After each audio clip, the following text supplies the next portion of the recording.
We are live. Hey, what's happening? The Florida Wrestling Room. How you doing? I'm here live with the one and only Charlie Morgan. He is the head coach over at Archbishop McCarthy.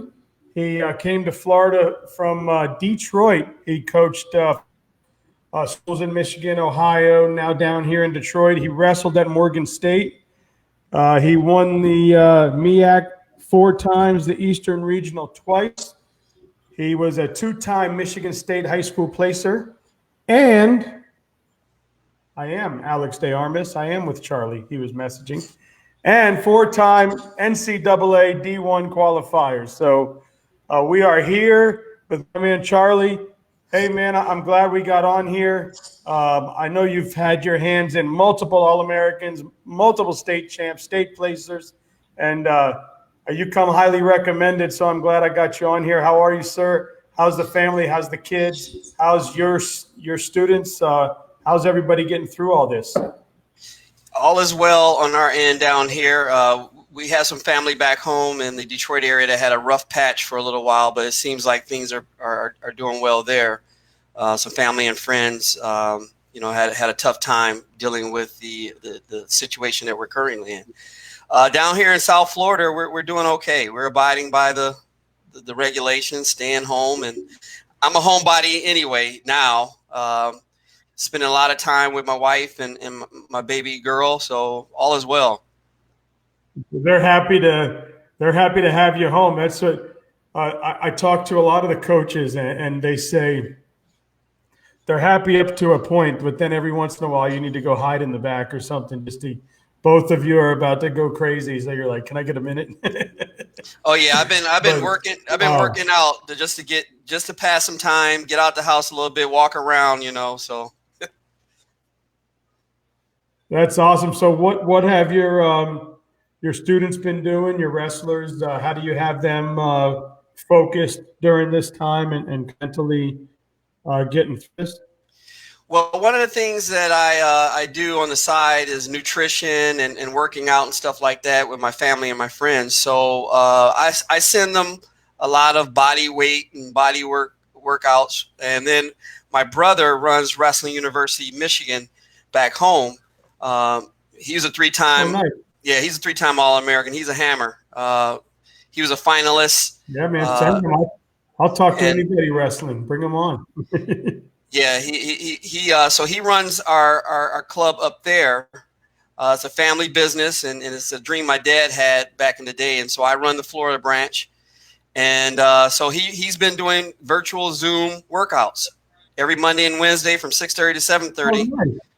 Yeah, so that's what my boys have been doing. My club, Wrestling University Club, they've been getting involved in it down here and popping on the Zoom and working out. So that's what the boys have been doing to stay in shape and to hone those skills that they can work on during this time. It's amazing what I've seen from the wrestling community just from starting this kind of show to everybody from, Connor Beebe to your brother to everyone around the country that is young guns. Joey Strittmatter putting things virtual for these kids to kind of stay involved. I mean, it's just incredible.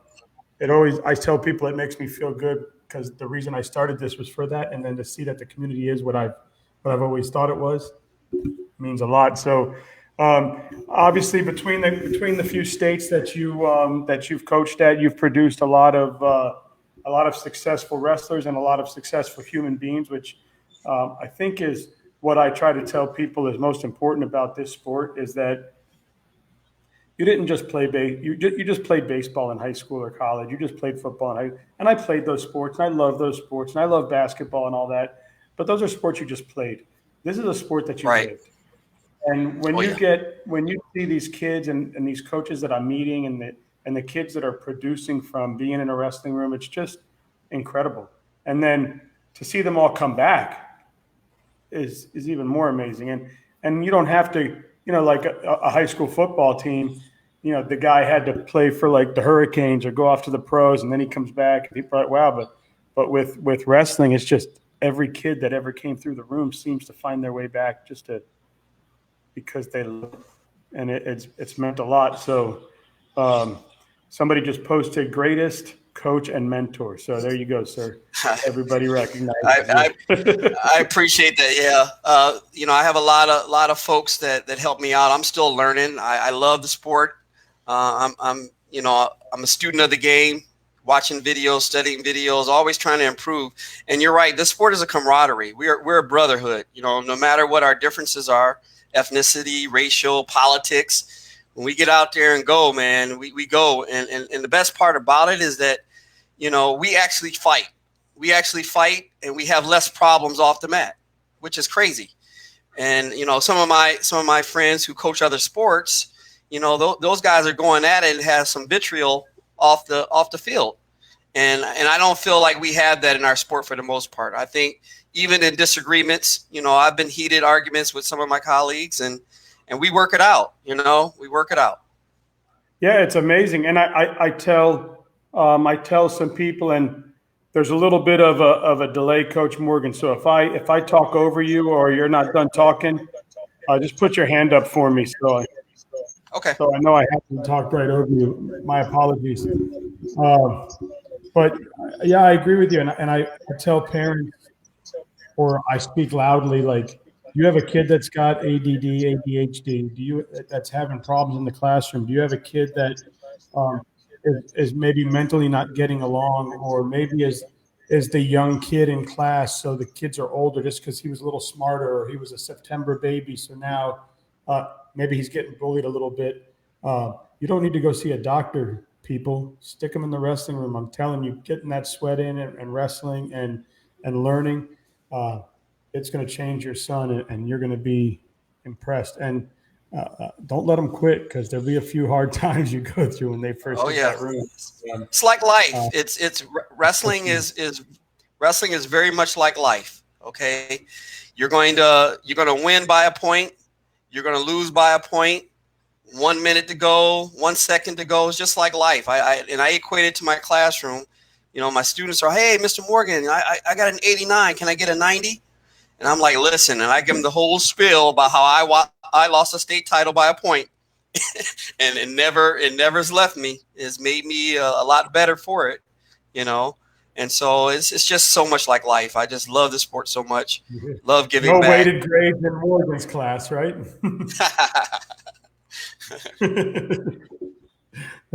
So talk about your family wrestling history. I know that that's something that's near and dear to your heart. Yeah. And I know I wanted to discuss that. So here you go.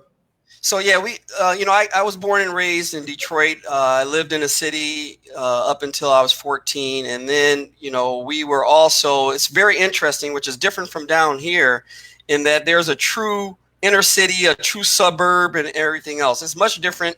I live in South Florida, and the dynamics are different. So I was trying to describe people what a suburb is from where I grew up. And, everybody knows 8 Mile Road, but 8 Mile Road is like A1A. Okay, that's how long 8 Mile Road is. And so, yeah, I grew up across 8 Mile Road. So did a lot of other people. But born and raised in Detroit, and we grew up in an area called Royal Oak Township. We call it the Ship. And it's a township of Ferndale, which is a bigger city there. And so, I started wrestling when I was in the 7th grade. And somehow, my dad knew that I liked to fight. And in our neighborhood, we scrapped and made up, and scrapped some more and made up. And so, I wasn't the biggest guy. I'm not the biggest guy. Just like everyone else, football and baseball and those kind of things were passions. But when my dad introduced me and my brother David to this sport, I was like, you mean I can fight and not get in trouble? And I fell in love with it. And because we were tussling with bigger dudes in the neighborhood, and so I said also, you mean I get to go against somebody my size, my weight? And yeah, you do. So that's when he took us to the wrestling room, local area wrestling room, and we fell in love, man. My brother's 3 years younger than I am, and then I have a younger brother that was even more of a hammer than we were, and so it just is a family business. On either side of the family. My mom's brothers wrestled. My dad's brothers wrestled. My cousins wrestled. In our high school wrestling room, you know, we were blessed to have like all of the records in the high school, most of the records, or if it wasn't me and my three brothers, it was my two brothers rather. It was cousins or close friends or stuff like that. So but that's where the love was built, man. My dad, he wrestled, his brothers wrestled, and so the passion just was instilled early on. And is that that I see that seems to be typical that the little brother ends up to be the hammer. Oh yeah, Jonathan. I would say that his skill set, and his mental, and he was probably the smartest out of all of us as well. But he was tough. He was a tough little hammer. Wow, awesome. So yeah, that's what you hear is 8 Mile. You know, everyone knows Slim Shady. So Yeah, he put after the Bad Boys, he put Detroit on the map, right? he's a goat. And then it was Fab Five. Yeah, he's a Detroit right? And goat. you hear, yeah, man. And how about what Jalen Rose does for that community? I mean, I see a lot that he does in the schooling, and I'm sure you see what he does as well. Yeah, he's also very influential in charter schools and giving back to the city, and it's just great. Growing up, we would always hang out, but you knew where to go, man. You knew where to go. It was a tough environment, but I had family there, so we would travel in. I would hang out with my buddies, but we knew when it was time to go home. We knew where to go, where not to go. It's a good thing. I'm glad the city is recovering, and a lot of good things are happening. All the major sports are either downtown now or getting back down there, so it's great. Yeah, I was going to say you guys must be really pleased with the resurgence, and I know that what was the first company? That Shinola company came in there, and they got the old General Motors, I think the General Motors headquarters, and they started hiring people and making watches, and that kind of trickled down. And I flew into there for the first time last year. My son got to go to the Grappler with Central Florida Wrestling Association's our academy, awesome. So he got to experience that trip. And I flew in with them, but we stayed separately. Coach likes them to have that kind of team feel and team bonding. So parents stay separate from the kids. So right. So we did that, and that was a good time. So I know that you're big with the youth development and developing wrestlers around the country, not just here in Florida. So talk a little bit about your youth development programs, what you and your brothers have been doing, and now you're doing it in South Florida as well, correct? Yes, we established Wrestling University in 2009 when I was the head coach at Western High School. And so ever since then, we've been fortunate to kind of serve as the foundation for several kids. And I say that a quality youth program not only develops kids to be better wrestlers, but also to be better men and women. And I think we've been able to do that. And the great thing about it, too, is that, as you mentioned Young Guns, you mentioned some of the other clubs around the country. Those kids branch off and they feed to various high schools around the area.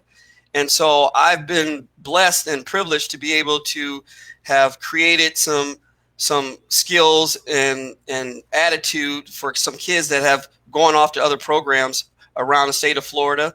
Some of them are now wrestling in college, and some are currently still wrestling in programs in our area. So it's not just about feeding your own program. That's very important as well. But it's about also making the community better, making the wrestling community as a whole better. And that's what one of my goals is. I mean, I think that, the talent down here is just crazy. The talent in Florida, people ask me all the time, well, what's the difference? I moved down here. I was coaching in Cleveland at the time, in Cleveland, Ohio. I was there for 5 years. And like LeBron, I left. Is that how you got your nickname? I have so much irony. I went to Morgan State. My last name is Morgan. My middle name is Cleveland. And, that's something. A nickname. Yeah, my middle name. That's I'm Charlie Cleveland Morgan II. My dad is the first. And so there's a story behind why he's Cleveland and everything else. But yeah, so it's actually real. I don't really have any I don't have any cool connections to Florida like that, but I'm happy to be here. You may be Archbishop Charlie Cleveland Morgan one day. Yeah, who knows, man? Who knows? Who knows? So how long have you been at Archbishop now? This is my 4th year. I actually was at Western High School for 14 years. That's where I started coaching down here in South Florida. And then the circumstances for me came that I was able to make a transition. Things change. It's time to make a move. And as is the case with my life, something has to punch me in my jaw, in the back of the head, to say, hey, man, it's time to make a different decision. And that was literally and figuratively what happened. So I've been an Archbishop now. Yeah, I've talked to other coaches who have come down here from the North and Midwest, and you ask them, I mean, man, you were in a hotbed of wrestling, and they say to me, first of all, I was absolutely surprised when I got here to see how good the wrestling really is, and second of all, you mean I can wrestle and go to the beach in flip-flops afterwards? Like, this doesn't happen in Chicago and Detroit, right? Right. Yeah. The talent pool down here is immense, and the biggest difference is depth. Okay, the biggest difference is depth. Our as you see, our number ones and number twos, they're banging, man. They're battling with ones and twos around the nation, and our ones and twos are going around the country, and they're sharpening their iron, and they're bringing it back and making Florida better as a whole. What I think the difference is depth. The depth, man. I mean, 1 and 2, slightly 3, yeah, but then there's a big drop off. PA, Ohio, Michigan, 1 through 10, they're banging every week. They're banging every week. What I hear from guys like yourself and guys that have been around wrestling a long time, they say right now there's a generational gap between like Florida wrestling and those big states. We might only be 1 or 2 generations in, where these other states are 5, 6, 7. So as soon as we start to get that generational wrestling started, and just keep reading them, that's when it'll pick up. Is that the case? Do you believe that as well? I fully agree, and I think that we can make a big jump.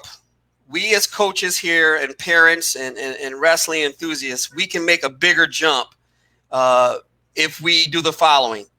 We need to concentrate on youth development. We need to concentrate on developing clubs. And you know what? I think that this time right now, a lot of innovation comes from tough times, right?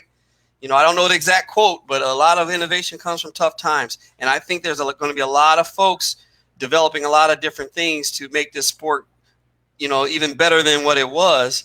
And I think that we all need to just go out there and establish clubs. Your neighborhood, establish a club. It's great to have, Central Florida Wrestling Academy. That's awesome. And that's a great tool as well to take kids all around the nation. But what we also need is a club in every city that can have a club, and a coach, a parent, a mom or dad that loves wrestling, because that's going to build depth. And once you build depth, you're going to be able to compete 1 through 15 with everybody. Okay. And that's just my philosophy. I share it with a lot of other coaches around the country, as I build and brain build and pique their interest and ask them questions about, hey, what can we do to get better? What can we do to get better? Again, our 1s and 2s are great. Well, they're hearing you, Coach, because I know that when I stream this live, like when I first started the show, I didn't know about many other wrestling groups, so I had this one and a couple other ones. But now I've got it to where when we go live, I don't know if you saw me with my head down a couple times trying to share. I shared you to New York, Maine, California, Illinois. You name.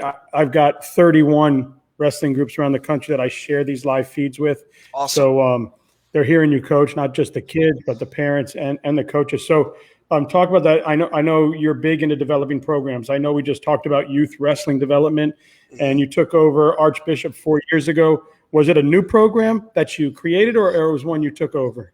No, it was established. It was an established program. They've had some success. You know, they've had some state champs and some other hammers. And you know, Gillis, for example, we have a great tournament that we named after Ratley Gillis. He's one of our state champs and hammers that came out of the program. I just, you know, my philosophy is never burn bridges, build relationships. And when I was in need and decided that I needed to make a transition, my good friend Enzo Grassi over at Archbishop wanted to take a different transition in the program. And so he invited me over, and I had the qualifications and to teach the biology course that they needed. And then I sat down with the principal, and he was like, hey, you know what? We really need a feeder program. And I was like, boom, got it for you. Okay. We really need to grow this sport. Yeah, and so Wrestling University, you know, I moved the program over there, and just I feel like there's no ceiling there. You know, I feel like if I can figure out how to finance it, if I can figure out how to develop and build it, you know, my administration, my AD, my principal is like, hey, go to work, man. Run camps, run clinics, bring people down here, do all the things you need to do. Now, our biggest challenge is that we're a very high academic school, and so cultural change takes time. So it's my 4th year. The AD, the principal are happy with what we've done. We've had, you know, one of our hammers, Jaden Villalobos, is a state qualifier, 3-time state qualifier, 2-time, you know, going out to Fargo, looking for big things for him next year. You know, and I've been able to take kids that haven't had wrestled at all. You know, a kid named Reese Willingborg, who didn't know anything about wrestling, but he became a 2-time state qualifier for us as well. So I just, you know, I'm really happy there. I think it has a lot of promise. It's the right balance of academics and athletics. It's been that way for my whole life. It's, you know, it's always been that way. My parents instilled that in us as kids. Hey, you can't do this. If you don't do your work, you can't do this. If you don't go to Sunday school, you can't do anything else on Sunday. You know, I'm a man of faith, and that's a foundational, important part of my life as well. Well, that's amazing. And do you foresee your brother staying put and running that program? Do you foresee maybe one of your brothers coming down and jumping in the corner with you and helping to build this program and this club? Well, I tell you what, if David Morgan wanted to come down to South Florida and coach, I would be his administrative assistant right away.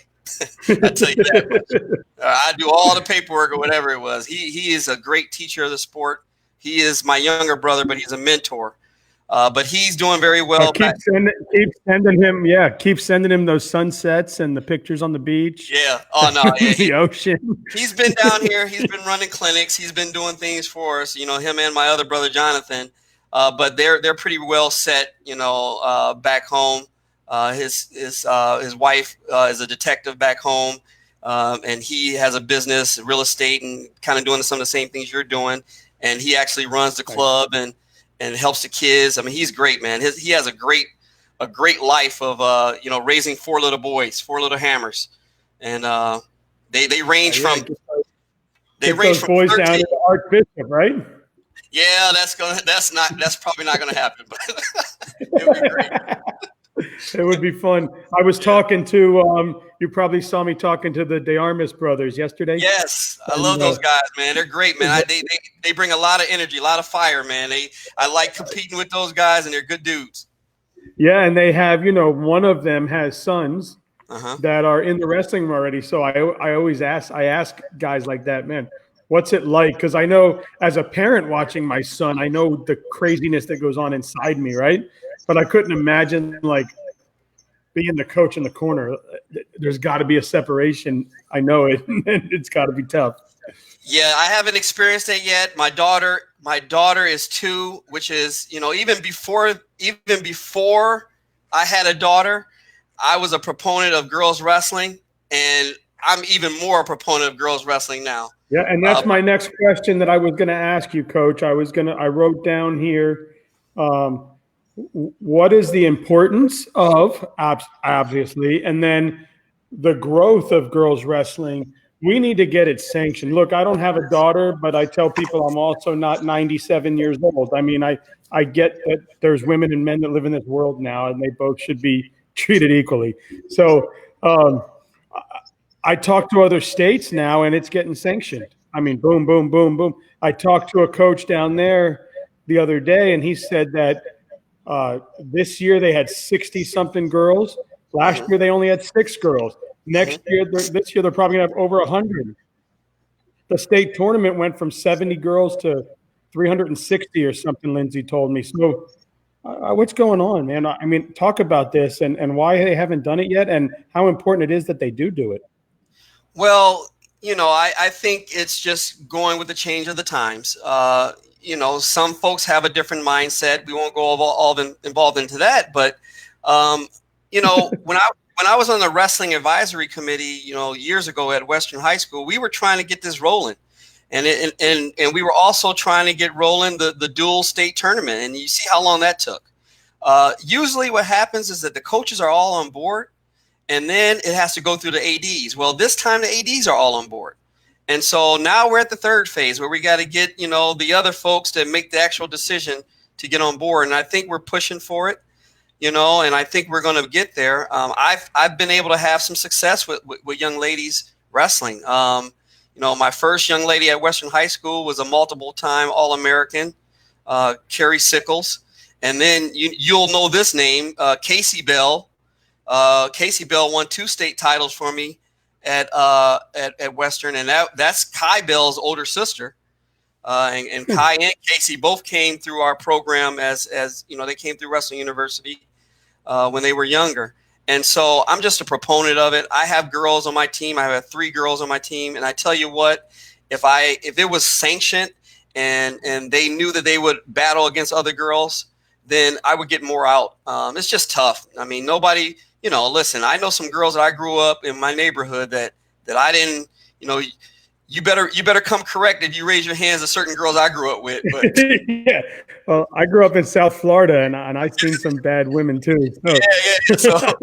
Sorry, But yeah, I've got Arelis Valles coming on later, and I mean nice. she qualified for the boys state championship in Florida when she wrestled here. So that tells you. Yeah, it's growing, and there are some young lady hammers that are really making that transition. And it used to be, and it's been a short period of time, it used to be an outrage. Like a guy would get beat by a young lady, and he would come off, and his coach would abuse him, his dad and mom would abuse him verbally. Now it's kind of like Jasmine Godinez. I mean, she was smoking boys at the regional tournament, right? And people were cheering for her, but nobody kind of like chastised the dude for losing, which is great. It's just another person out there wrestling, and that's how you view it. And that's how I tell my kids, like, listen, that's another wrestler. Go out there, treat that person with the same respect that you would treat anybody else, because if you don't, she wants to win too, Yeah, and I'm trying to get more. I've reached out. I get onto Instagram a lot at night, and I start like Instagram and wrestlers. Uh-huh. And I just see and I read their bio, and it looks like they wrestle. So I message them, right? I don't know. Some of them I know, some of them I don't. Yeah. But I've got some good ladies that I've reached out to and that have said yes. I've got her name is Ladali Rivera. She's been wrestling for about 3 years, 2-time state champ. Loves the sport. Her goal is to win the Olympics and be a national champion. I've got let's see. I have another one that's coming on. Kate Hill, who is the women's coach up at Lord's. She won Fargo. She All-American. I mean, there's so much stuff here for her. I reached out to Carissa Holland, who she's been wrestling 16 years, 20-time Australian national champ, 2-time Commonwealth Game athlete, 6-time Oceania champion. So there's all these girls out there, and I'm trying to get them on here, and I've got these coming on so far. I've got the New Zealand. I think she said she's been actively competing 20 years, coaching 7 or 8 years. She was the first New Zealand female wrestler to ever medal. Oh, wow. So I'm trying to get some women's voice on here for you guys and you girls. And like I said, I have a son, but I also know I have a sister, 2 of them. So I do know. And if you have half a brain or half a heart, come on, let them wrestle. There's some girls out there that are killing the boys. Yeah, there are, And and there are going to be more, and I just think just for the sake of the sport, and they're saving the sport, and I don't know how much that is the truth. You look at the numbers. Yeah, we can see that our numbers are, having a duel or a try or something like that is pretty scarce nowadays. The old school way of going and two teams meeting up is getting really, really scarce, but hopefully that'll come back.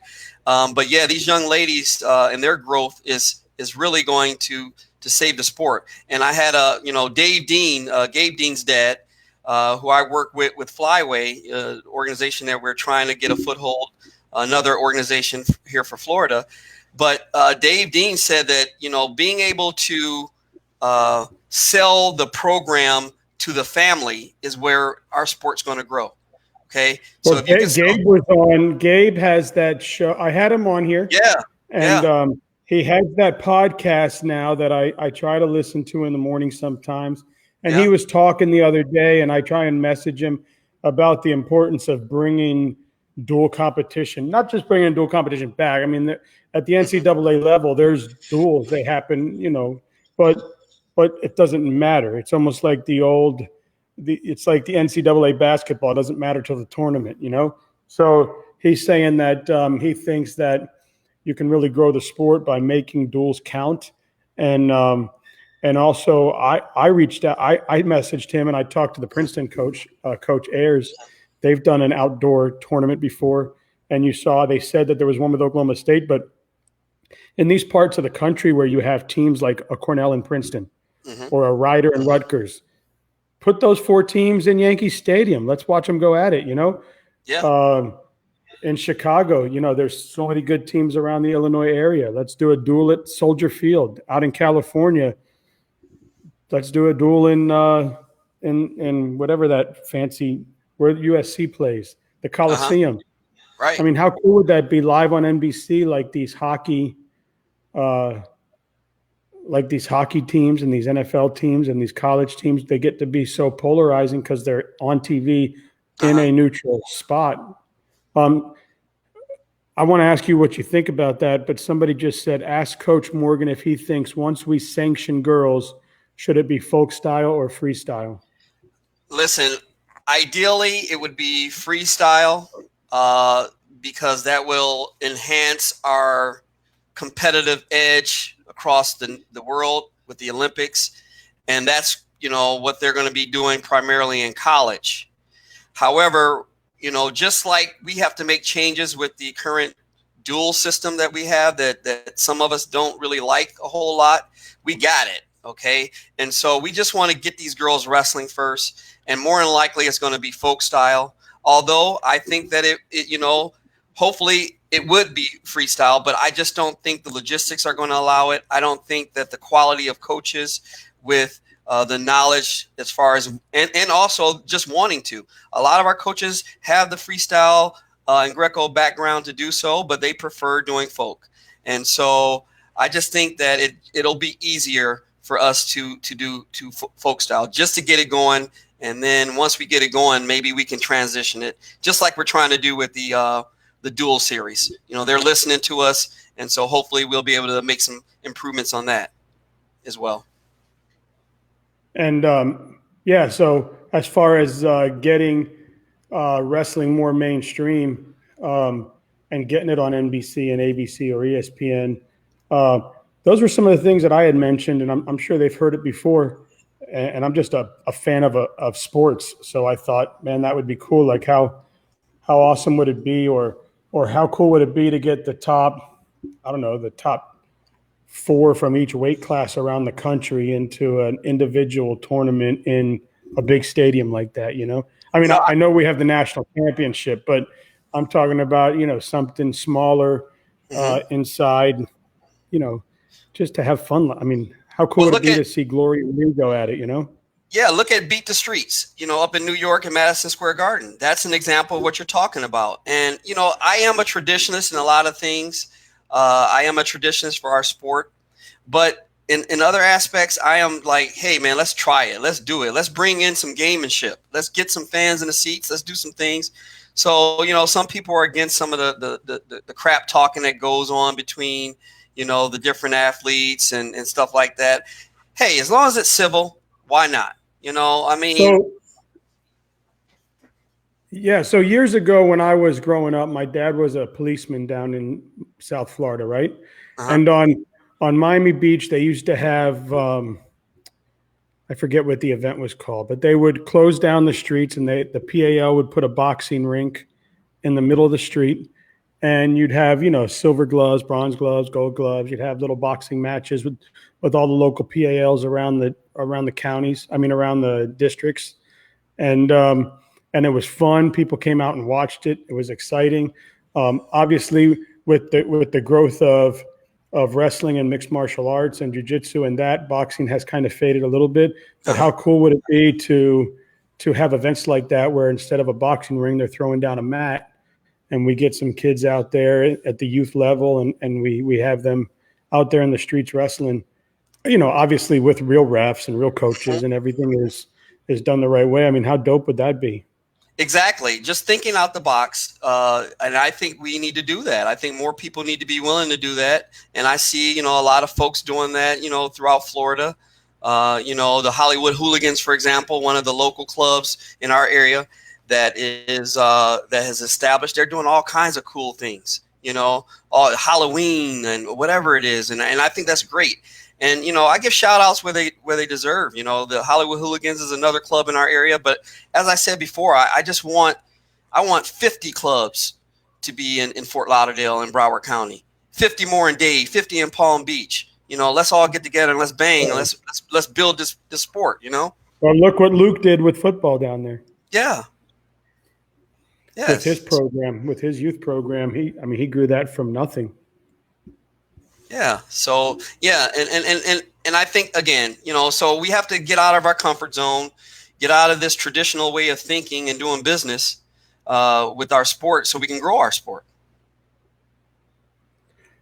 I agree. And this has been a great conversation. Are you ready for the 10 questions? Sure. Is there anything else that you want to throw out to the public before we go into them?